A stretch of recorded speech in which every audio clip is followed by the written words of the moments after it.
Okay, welcome everybody. How are you? Seems mildly enthusiastic. We do have the reception after this, and I expect more enthusiasm for the reception, no doubt. We're excited about this panel. My name is Michael Oxman. I'm the Managing Director of the Ray C. Anderson Center for Sustainable Business at Scheller College of Business at Georgia Tech. I've been there about 6.5 years now, and we do lots of good stuff that's related to sustainability. We, of course, have our focus on education and our students at all levels, and we have our faculty who do amazing research in sustainability fields, both within the business school and beyond, that we collaborate with. And we have a robust set of corporate engagement activities, of which hopefully by now you've heard the term, the Drawdown Georgia Business Compact, that's now up to 57 companies, which we're super excited about. In any case, to do a brief recap, we can go to the next slide, please. Yeah. So many of you have heard this before, but for those of you who may be joining for the first time, I'll just do a very brief recap. So the Drawdown Georgia research was inspired by Paul Hawkins' Project Drawdown, which looked at the top 100 solutions to addressing global climate change. And with the generous funding of the Ray C. Anderson Foundation, the universities that you see at the bottom there got together and identified those solutions that were most suitable and highest impact for the state of Georgia. And so you see those solutions across 5 categories. So you have land sinks, you have food and ag, transportation, electricity, and what did I leave out? Buildings and materials. And then, so there's this, and we had researchers who were focused in each of those areas and identified those solutions. And if you go to drawdowngA.org, you will find more about this. And actually I have a slide at the end, which has a lot more links if you're interested in digging deeper. But I also want to mention that in addition to those 5 categories that focus on carbon mitigation, we also looked at what we called beyond carbon considerations. And those spanned issues associated with economic development and jobs, public health, and equity, of which this panel is most focused on. We're going to be focusing on the equity considerations within the Drawdown Georgia solutions, as well as other climate solutions. I'm going to do a few opening remarks, then we'll have a conversation with our panelists, and then we'll turn it over to you all to ask our panelists whatever questions you may have. So with that, the research was, the Drawdown Georgia research was led by Dr. Marilyn Brown, who's here on this panel. And as I mentioned, included faculty from Georgia Tech, Emory, University of Georgia, and Georgia State. And it's really important because, as many of you know, the Southeast is anticipated to experience some of the most severe climate change impacts. And so we really do need to lead by example. We really do need to put the solutions out there that we think will help mitigate carbon, as well as, of course, adapting to the carbon impacts that are already upon us, the climate impacts that are already upon us. Some of those impacts, you've heard about at this conference, and many of you are experts in this area already, but things like storm and flood damage, heat islands, mitigating seawater rise, and a range of others. Now, the good news is that as we went through the research and looked at these 5 categories of solutions, there are a number of benefits that we can immediately see once the transition and the scaling of these solutions starts to occur. So, and many of those benefits are in the beyond carbon area. So public health, a reduction in other pollutants that can cause asthma or other respiratory diseases. There's certainly a range of job opportunities associated with this transition as we scale. We're likely to see a range of other benefits as well. That's the good news. The challenges are, and those of you who attended the talk that Chandra Farley gave and Marshall Shepard and others yesterday, our baseline is characterized by severe inequalities and severe disparities. Chandra referred to a tale of two cities. We have, unfortunately, Atlanta is consistently ranked among the worst cities in the country for income inequality. This also pervades across the state of Georgia as well, unfortunately, and largely impacting people of color most significantly. Too many folks are having to choose between, and this goes to the other stat, which I forgot to mention, which is we also have some of the highest energy burdens across the country and the state. And so too many folks are having to choose between heating and cooling their homes and putting groceries on the table. It's just unacceptable. Our state's legacy of heirs property and other legal barriers have made land ownership and wealth generation challenging for small farmers and particularly farmers of color. So what do we do? And that's what I hope we were able to explore here. The challenges are pretty clear and have been documented in a number of venues, including in our research. But what do we do about it? And what are the opportunities? How do we make this transition one that benefits the most people possible? So we have to ask ourselves, you look at these 20 solutions, who are they for? Who are they going to benefit? Who can afford them? Who has access to them? And ultimately, who will draw benefits from them? It's clear that not everyone can afford solar panels or electric vehicles, excuse me, or be able to practice and implement regenerative agricultural techniques. But it's not just affordability. There's also studies that show, for example, rooftop solar adoption is constrained by race. So the studies show that even if you control for income, there's barriers that are along racial lines with under-resourced communities and individuals who are not able to adopt solar for various reasons. Similarly, the current workforce, this current solar workforce in Georgia and nationally, is predominantly white males. So that's another sort of depressing statistic, but it also presents an opportunity for us as we move into this transition, as we begin to scale these solutions. So while we do need to mitigate carbon in the state, how do we make sure that achieving climate reduction goals is done in a way that's not only inclusive, but also offers opportunities to close the equity gaps that we see today and that have been historic in nature? How do we seize this opportunity? If we move the state to net zero, how do we make sure that those benefits flow to as many people as possible? Our research team worked with these three panelists earlier and across the state to document some of the challenges and also to develop some of the possible recommendations for addressing these equity issues. And that's in a report titled the Drawdown Georgia Equity Opportunities Project, which is great. It was a great experience. Got a chance to engage with a number of stakeholders across the state. But as happy as I am that we did the work, it's just scratching the surface. This is just an enormous challenge that we really need to figure out. But fortunately, we have three expert panelists who can help us dig deeper. They've published extensive research, and they're also highly practiced in their fields. So they have both the academic training as well as the practitioner experience. And so with that, I'm going to ask some questions of our panelists and then turn it over to you all to ask them questions. Sound like a plan?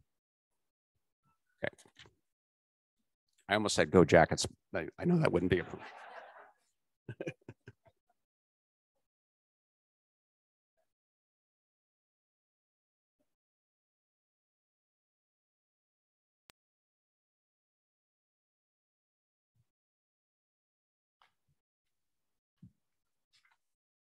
Hi there, you three. Oh, I guess I should tell you who they are. I'm not going to read their bios simply because they're so qualified and experienced. I would be here for the next month trying to articulate who they are. But you have the bios in the program. So very briefly, we have Dr. Marilyn Brown next to me, who is a Regents professor in the School of Public Policy at Georgia Tech. And as I mentioned earlier, she was also the PI for the original Drawdown Georgia research that was done. And we have next to Marilyn, we have Dr. Veronica Womack, who currently serves as Executive Director of Georgia College and State University's Rural Studies Institute. And then last but not least is Garry Harris, who is President of Sustainability Solutions Group and Institute, which is a consulting firm that provides diverse sustainability, energy engineering, community development, and energy generation technical services. So all of these folks have just amazing backgrounds and experience and have the minds to help us address these equity challenges. So first question, which I'll ask each of you to address, is if you could give a brief introduction of your background and work, and particularly as it relates to equity and climate justice. If you feel so motivated, you could also maybe talk about how you frame equity when in the work that you do. And we'll just go right in order start with Dr. Brown. Thank you so much, Michael. And thank you for elevating this topic to a plenary session. Much appreciated. It deserves it. Hasn't been here before, to my knowledge, in the biennial conferences. So I have been counting molecules of CO2 or tons of carbon for at least 40 years at all variety of scales, looking at different countries, international issues of disparity and injustices and the impacts and the cost of addressing climate. I've looked at the United States and studies that I've done for Congress and DOE on what can we do and what would the impacts be on different states and different people. And now for the past 5 years, I've brought that home to the state of Georgia and have been looking at how we might address the challenge of climate change at home here. So in looking at the 20 solutions that we arrived at after a very methodical process of research, standard approaches to research, we identified 20 solutions and have been, as Michael said, examining the equity impacts of them. So I just want to start by saying that those impacts can be characterized from a state perspective by saying that we as a state have fallen behind in the adoption of many of them. And yet at the same time, our state economy has grown enormously as a result of being engaged in the manufacturing and production of the new tech, electrification in particular areas of business. So we have a great disparity in who's benefiting and who is not benefiting from the new smart carbon economy that's emerging in the state. So as we look at each one of the solutions, the 20 solutions, we can ask, who's adopting and who isn't? And we find great disparity. So that's been an area of my research for the past several years, is trying to understand why we have big gaps in the uptake of our solutions across space and across geography, across gender, across race. Good afternoon. Can you hear me? Yes.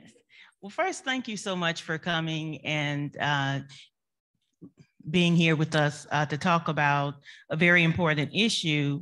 I am also, in addition to the Executive Director of the Rural Studies Institute, the founder of the Black Farmers Network. And so I'm really proud of that work. My work focuses mainly on rural disparities within the Black Belt region of the South, a region that extends from Eastern Texas to the Eastern Shore of Virginia, often named the Old Confederacy, the rural communities within those places. And so specifically for this conversation, my work around climate change is because these are the places, these are the communities that are being most impacted by climate change, but are not prepared for it, that are underserved, under-resourced, and underutilized. And so I am very much interested in providing voice to those communities. My work uses the old Southern influence of storytelling, and I love Zora Neale Hurston. And Zora Neale Hurston said, research is formalized curiosity. It is poking and prying with a purpose. And so I consider myself professionally curious around Black belt issues. And I'd like to say my definition of equity is very classic. It's what's fair and what's just. And so in terms of these issues, I hope to bring a voice that is fair and just for people who are often voiceless in these conversations. And so I'll stop there. So much. Afternoon, and thanks so much for having me.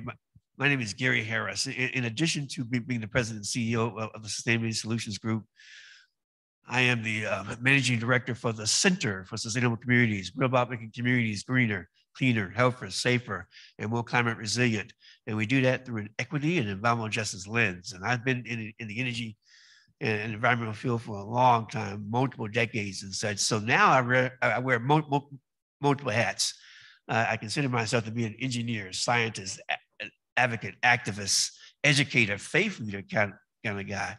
So I'm wearing all of those hats. And you know, the last time I was here at the UGA, we boarded a bus to New York to the People's Climate March.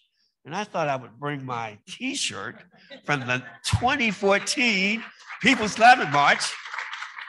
How many of y'all were there? Anybody was there? We had a good old time marching down the streets, talking about climate and such.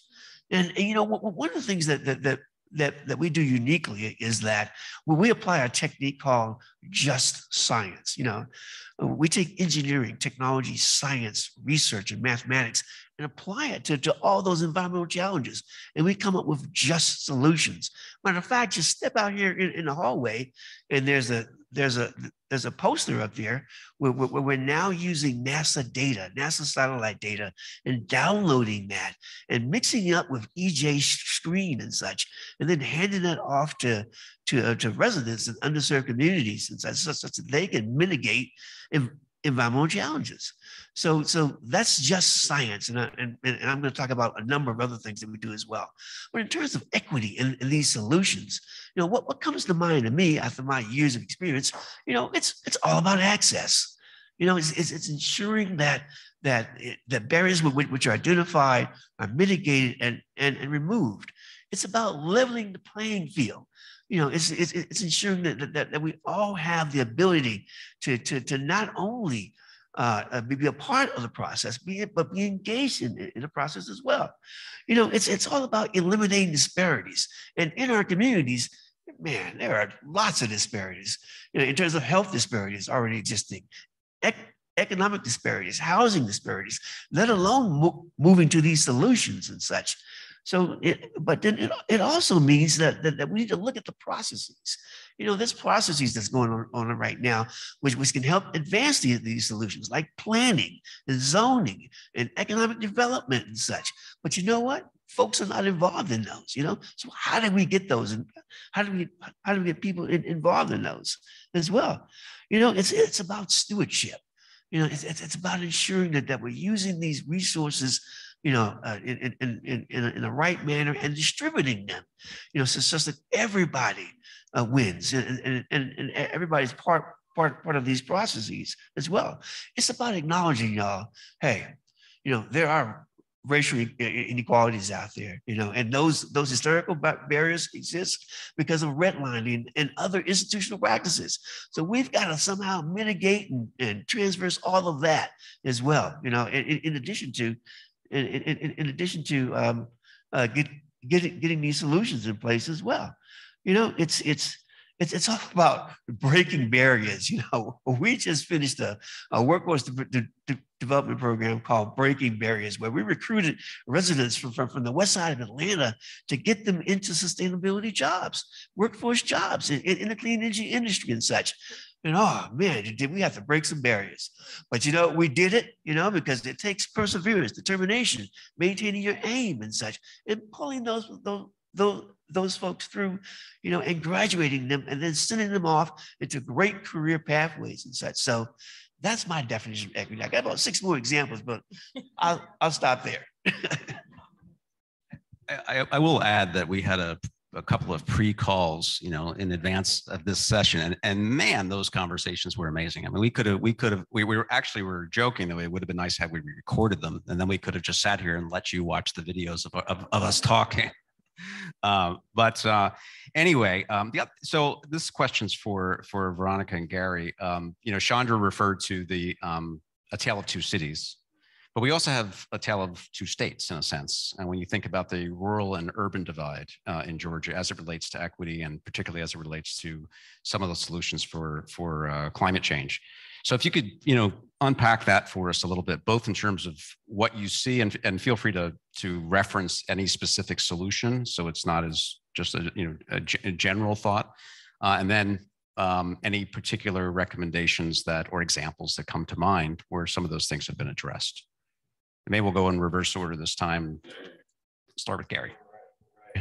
You know, I just talked about breaking barriers, and again, there was many to ensure again that those West Side residents achieved their goal of graduating from a program and then moving on to climate solutions.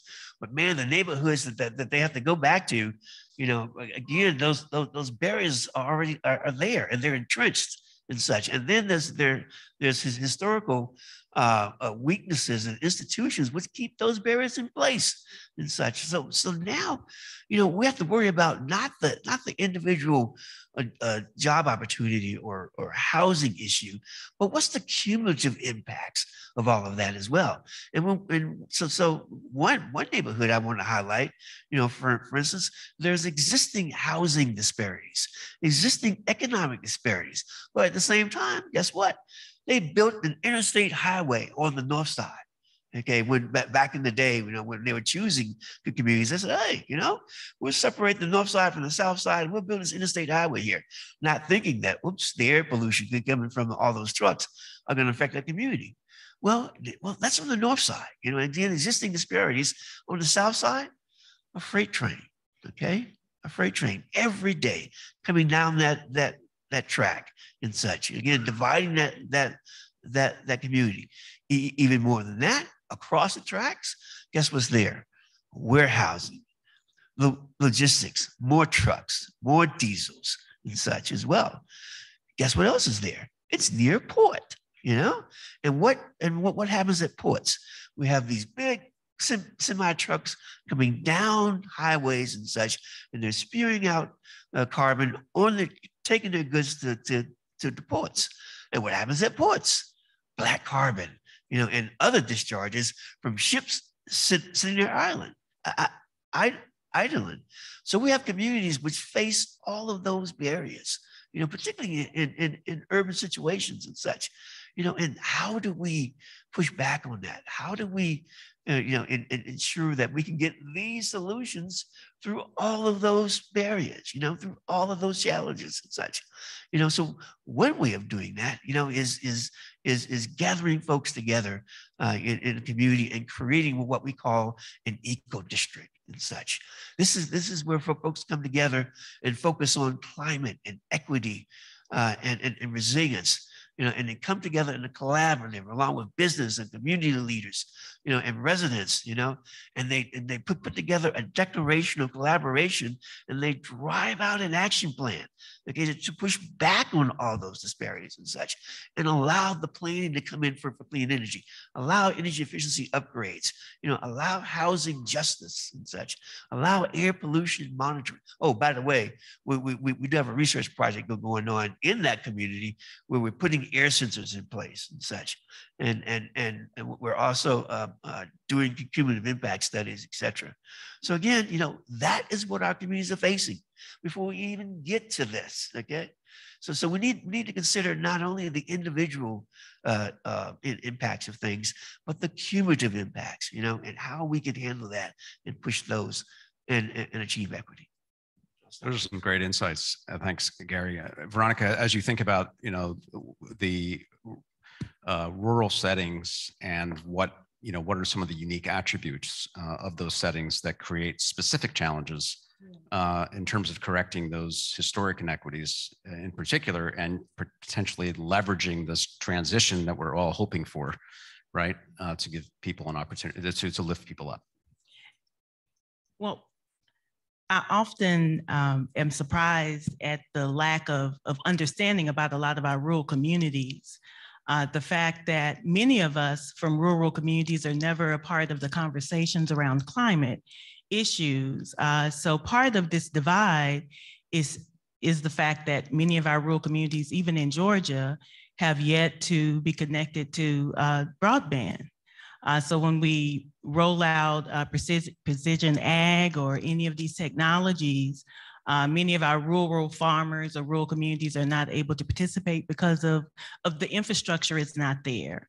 I'm very surprised that I was having a conversation with someone earlier.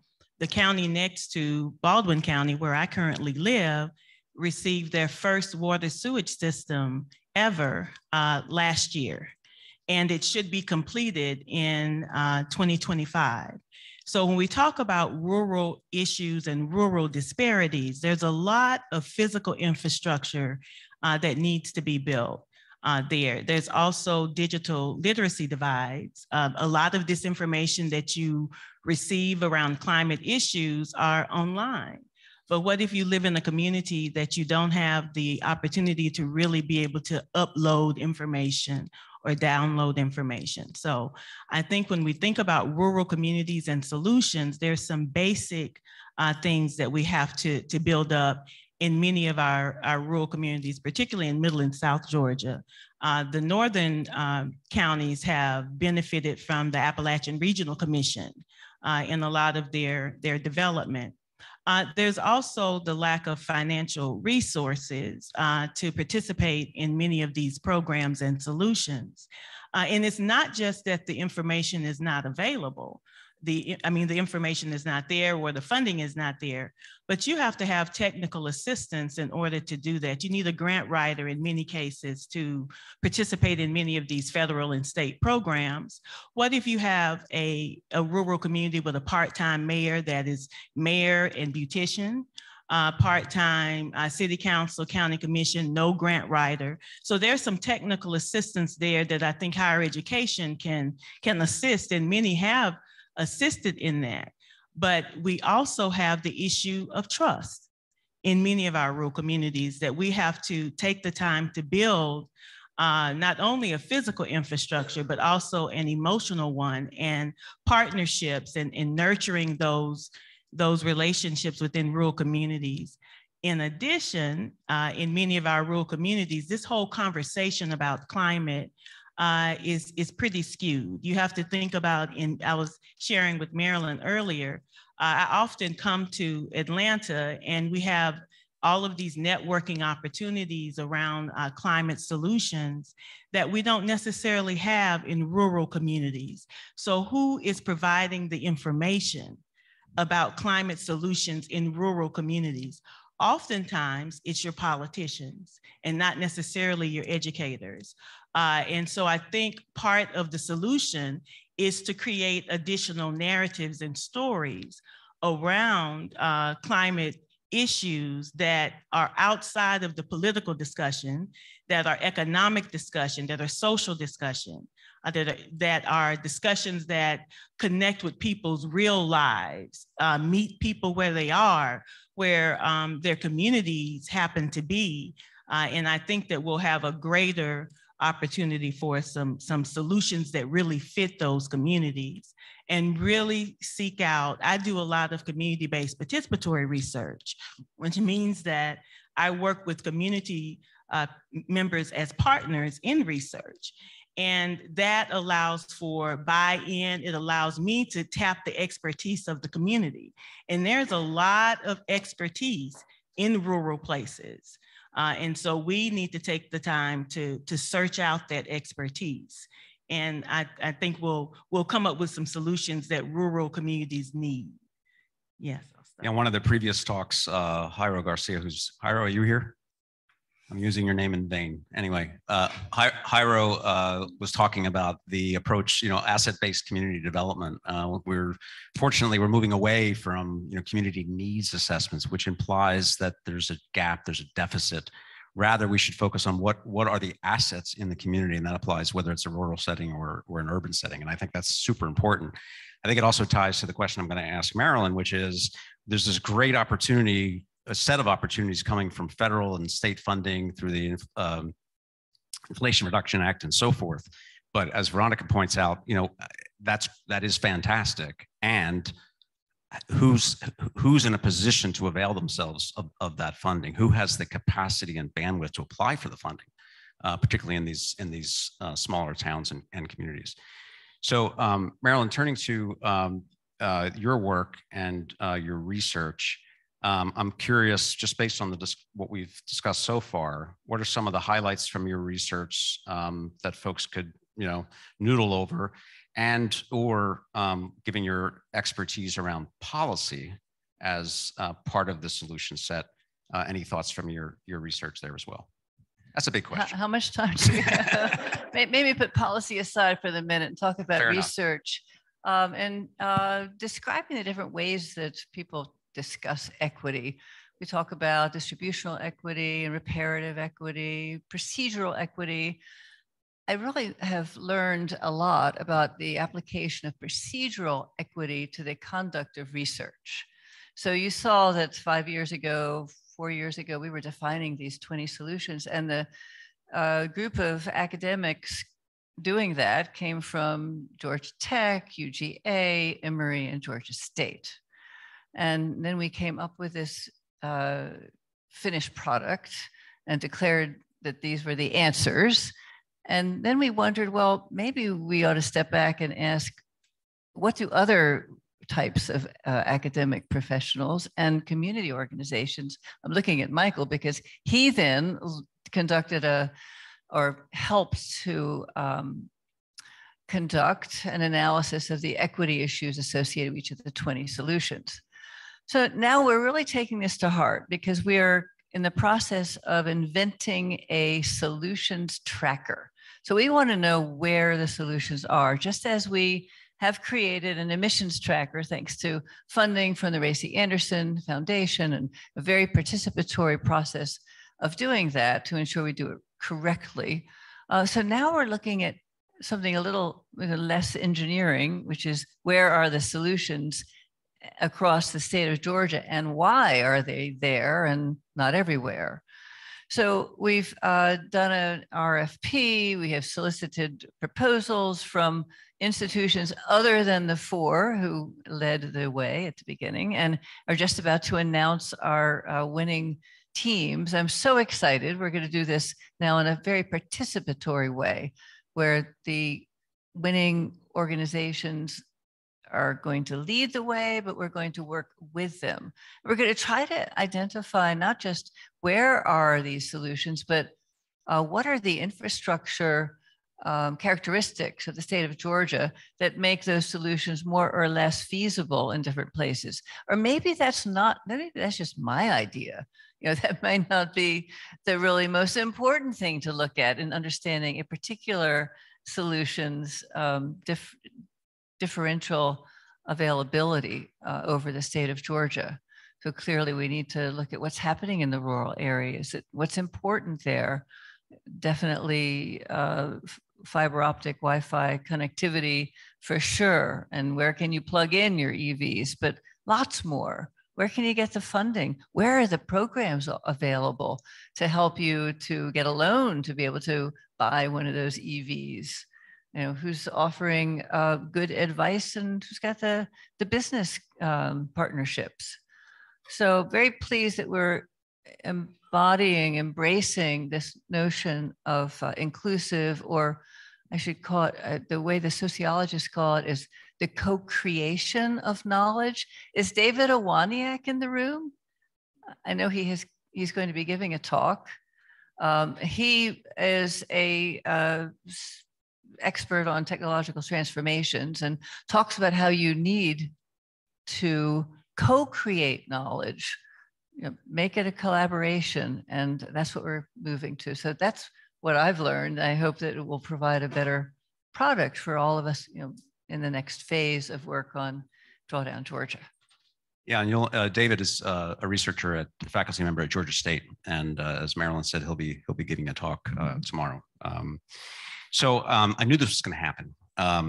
There's just so many things we could cover, and there's so little time in this hour. So we have a couple minutes left. One of the things I wanted to turn to, and I'm Garry and Veronica, I have to ask you to keep your responses rather brief so we have time for the audience to ask you questions. But I do want to focus on one of the areas of significant opportunity, which is jobs, particularly as these solutions are scaled.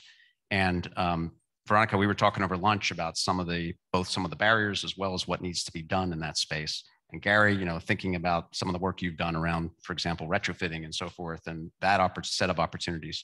If you could each, offer some brief comments about the jobs opportunity that's in front of us from an equity perspective, of course.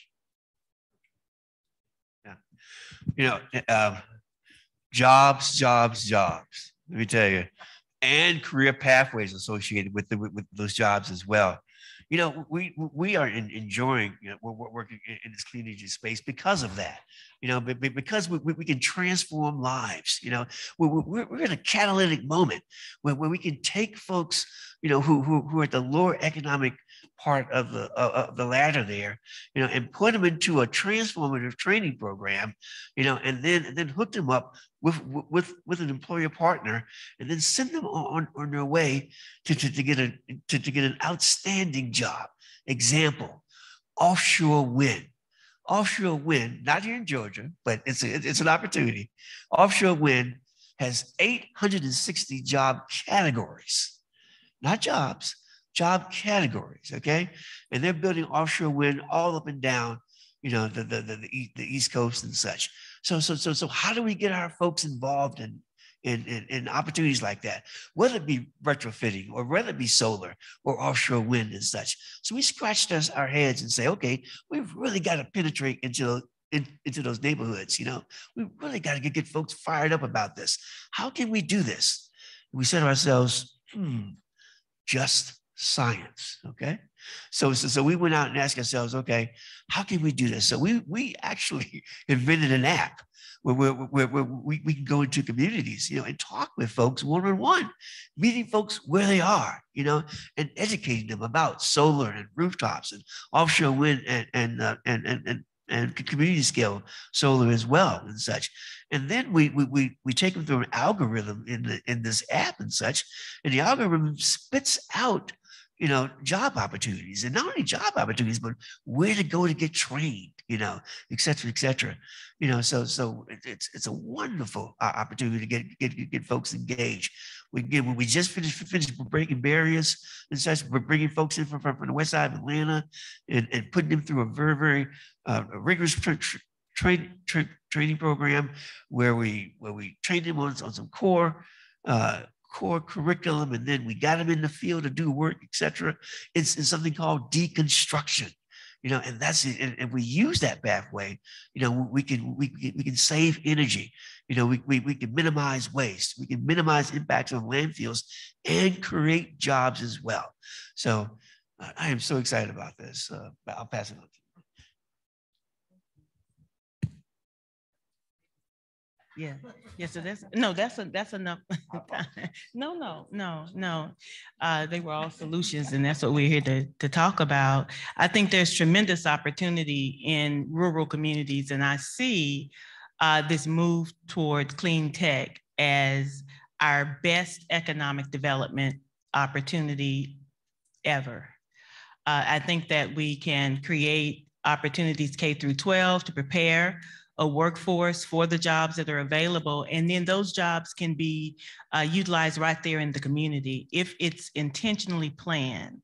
And I think that's where we need the most focus, is how can we bring together our elected officials, our community people, and engage them in this conversation about rural planning for the first time.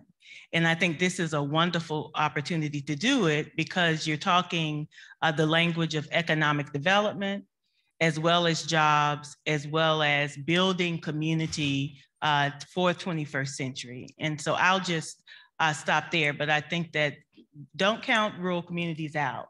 We just need the technical assistance to be able to go after the resources that are already available. But we have to think about, there is not a lot of discussion in rural Georgia right now around climate change that is focused on economic development and how it will impact people's lives. So in any particular factor that is related to human life within rural communities, we can have this conversation, whether it's agriculture, whether it's substandard housing, whether it's public health. This touches all of the community-based organizations within rural communities, the educational system, the economic development folks. We just have to do a better job of messaging in rural communities and why this is important and how they can tap into it. If you're giving me all of these programs and I don't have anybody that can help me leverage that, then that is a mute discussion for me. As a farmer, if you're telling me that we're moving agriculture in this direction, and particularly for small farmers, because most of the conversation is around large scale farming, but we do have smaller farmers here in Georgia that need to be a part of this conversation. And so we have to be intentional about who we bring into the conversation and a part of that planning process. And I'll go back to trust, and building the relationships. And we haven't had a chance to really talk about funding, but I would love to have a conversation about how we fund projects and make sure that there's time built in to build the trust within relationships before the funding is over. Because for many rural communities, we run to work with rural communities on a 1-year plan or 2-year plan or 3-year plan. And we need sustained relationships. And oftentimes the funding does not allow us to do that. So I would encourage anyone in this audience, if you have the power to speak on really thinking about developing long-term solutions, that we go in that direction. I was going to ask, one of the other questions that we didn't get to is, what are you most excited about? Well, I think you two have addressed that question. So I appreciate that. Marilyn, and I hate to do this to you, but within 30 seconds or less. All right, 45 seconds. What are you most excited about? All of the money that's going toward the climate problem, solving the climate problem, and are getting our fair share and distributing it fairly to across stakeholders in Georgia, rural and urban. Make sure we have all of the distributional checks and balances there, including how women can benefit, not just how minorities, and how families with single-headed households with children and elderly, and all of the issues that we need to consider when we talk about who's benefiting. And of course, this is an historic moment in time. The money coming into the United States, coming from the Senate and the House bills that have been passed, are in excess of any other nation state's investment in the climate issue. So we need to do it right, and need to do it fairly, and show how we can do it well. I think putting it in terms of it being a historic moment, I think is spot on. I'm going to turn it over to audience questions. I did want to just make one quick comment about the Drawdown Georgia Business Compact and some of the initiatives that are underway there. Some of them are emerging and still in the conceptual stages, but we're looking at things like investing. How can the compact members invest in mitigating energy burden, which of course has the benefit of not only lifting people up who are experiencing energy burden, but also has a direct carbon mitigation benefit. We're also looking at potentially developing from forests in Georgia the opportunity for small farmers to participate in a carbon credit program or carbon offset program with the demand of compact members. So the idea is that the demands created by the compact members and the benefits would flow to some of those landholders. So that's something that David Eady somewhere around here. Oh yeah, has been leading that effort. And the final one, Veronica, is we're also looking at how can, and I see Felicia here as well. Felicia's been instrumental in helping us do some research around how can we use local food procurement particularly among these big brands to procure locally and support local farmers across the state. So with that, thank you, and I want to turn it over to you. We have some time for audience questions.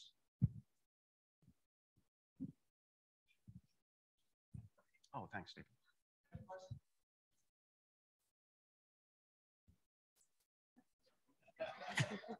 No questions, no drinks. Sorry.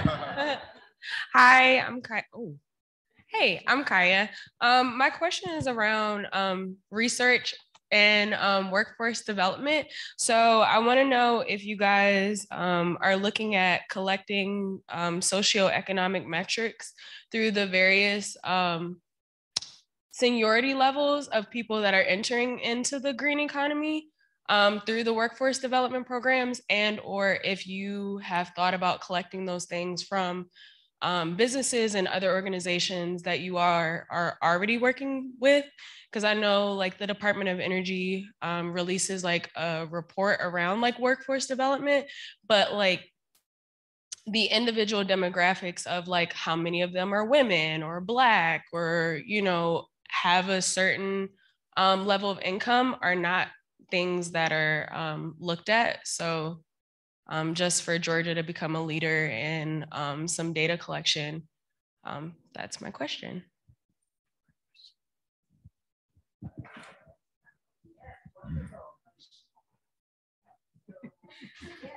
Yes, and yes, all of that and more. But thank you so much for some additional ideas you've introduced.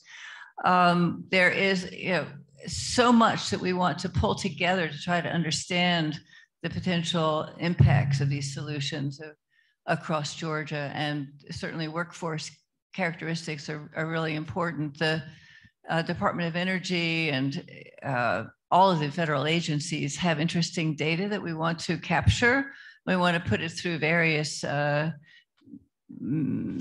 metrics. We want to use, if you've heard of the Gini coefficient and the Lagrange, is that the right word? Lagrange multiplier. Anyway, we have a variety of tools we'll use to try to decipher the characteristics of data over space and time and how's it evolving. There are lots of data that are beginning to be published about the lack of workforce diversity in things such as the solar industry, in particular. The rooftop solar industry has been extremely male and white, dominant. You only find maybe a female perhaps in charge of the budget, and nothing out there on the rooftops. California's had a couple of projects to try to feature ways to break through that and to create more diversity. So yeah, we have a lot of opportunities, people we can learn from, and data to collect and to characterize the situation. Thanks. Hi, Alex Ortiz, Georgia Tech. You spoke a lot about the need for building trust with communities. And one of the issues, that we've encountered, and I had the privilege of working with Garry on the Breaking Barriers, is one of credibility. So a lot of times when there are grant opportunities or funding opportunities, they may not materialize. When people go through workforce development, we can't promise them jobs afterwards. So can you talk a little bit about strategies for building trust, in that context, and how we do that well and authentically? Yeah, that's a very good question. I think the important thing is to have relationships that are ongoing. I think it's important to take the time to identify with people within your community, the community that you plan to work or that you're living, that are working on community issues already, and engage those folks and bring them into the work that you're doing before a grant opportunity. And that gives you that trust before the funding, because most of us that are in academic circles, we have a different timeline, right? So we go by the semester. And so we may see each other for the spring semester and hey, goodbye, and we don't see each other until the fall. Well, how does that look, or how does that feel in the community when you have someone that disappears for months and you don't hear from them, and then you come back, hey, I got this grant opportunity? No. So you need to be working long-term. You're dating. When you first go into a relationship, you're dating, right? You have to build that trust. The first couple of months, you have a representative that you're talking to. And so over time, you learn about each other. And so it's about building that trust outside of the grant proposal. And then also, I recently worked on a vaccine hesitancy project that used community health workers. And so that project was very insightful for me because it was a shared responsibility for the research. So I was technical assistance, but the person or persons that were actually doing the research and actually engaging with community were people that were there already. And so I think building that relationship, keeping the relationship, sustaining the relationship, will help with that trust. The in and out, the helicopter thing, that doesn't work. Yeah. Hello, my name is Jesus. I work for a Latino nonprofit organization named Mi Familia Vota. And we do work within the Latino community mostly to try to engage them. As it pertains to the environmental justice conversation, we're really excited about some of the investments through the Inflation Reduction Act, and prior to that, the bipartisan infrastructure bill, to make sure that there's equity centered around this conversation. Our role within this whole mechanism is to make sure that some of the materials that are being distributed are language accessible, and that we're doing a lot of the outreach work in the community. I know that's the case with not just the Latino community, but also with the AAPI community, in which a lot of these documents are not accessible and are not language accessible. So my question for the panel would be, how can nonprofits such as my own in the 501c3 space be a substantial part of the conversation? I think that a lot of times when we're talking about climate change or a lot of equity conversations, they can remain just within the academia space. And 501c3 organizations like mine are ones that are out in the field, making sure that we're talking to working class communities that may not be able to access rooms like these. How can we be a part of the table? How can we be a part of the conversation so that we can bring all of this information to our communities? Thank you. You want to take that, Garry?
don't want to get left out. And you know what? The money starts, the food starts to flow. You know, so don't hesitate on this. Don't drag us back. You know, we've won about 1.2 bills so far, you know, and that's just a start. But you know, we want 2 hero projects, we want air pollution project, we want 12 months of technical assistance. We have other grants and prizes that we can apply for as well. You know, so and that they're making the process simple. Okay, they're create a price category. A lot easier to apply for, a lot easier to find for grants. If you look at the grants themselves, when they simplify the language, outside organizations come in, like the Environmental Protection Network, and others who are taking these areas, you know, and transforming them into templates. You know, so instead of trying to figure this all out, you know, just plot a template, boom. You know? So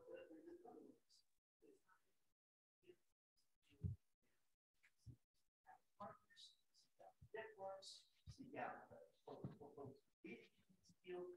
jump in. Thanks for that, Gary. Marilyn, you wanted to make a quick remark? Let me swap mics. That one. Okay, all right. That's a great question. And I wanted to comment by saying that we're approaching a pivotal moment in time, and that is when the state of Georgia is going to come together and create a climate action plan. You might know that some of the requirements of the federal government distribution of these resources was that the recipient state needed to have a climate action plan. And it needed to have been, the intent to create one needed to be verified in a letter that the governor must sign and did sign on March 31st, just a few months ago. So we now have action about to be released. We now have a planning process about to be initiated with funds behind it. I believe the numbers are $1 million went to the ARC, Atlanta Regional Commission,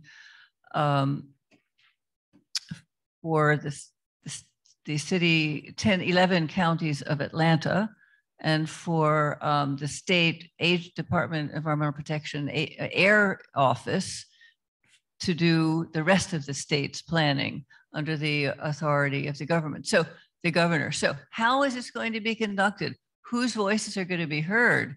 Who's going to be at the table to decide who gets to participate? These are, as far as I can tell at the current moment, questions that have been unanswered or are certainly not being discussed publicly. So let's do some rebel rousing and ask how we can make this a really strong participatory co-creation of a climate action plan for the state of Georgia. So we have a big opportunity to get involved.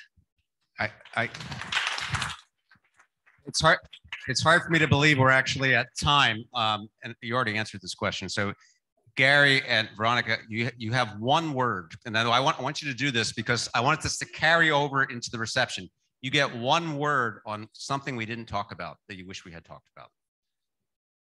Community-based organizations. Come on now, Garry. Well, that was 3, but you can have 3. Okay, I got one word. Climate action now. Go get your old t-shirts, you know, and let's do it. Let's get involved. Let's network. Let's partner. Let's continue to fight because it's still a fight. Thank you very much. Please thank our panelists.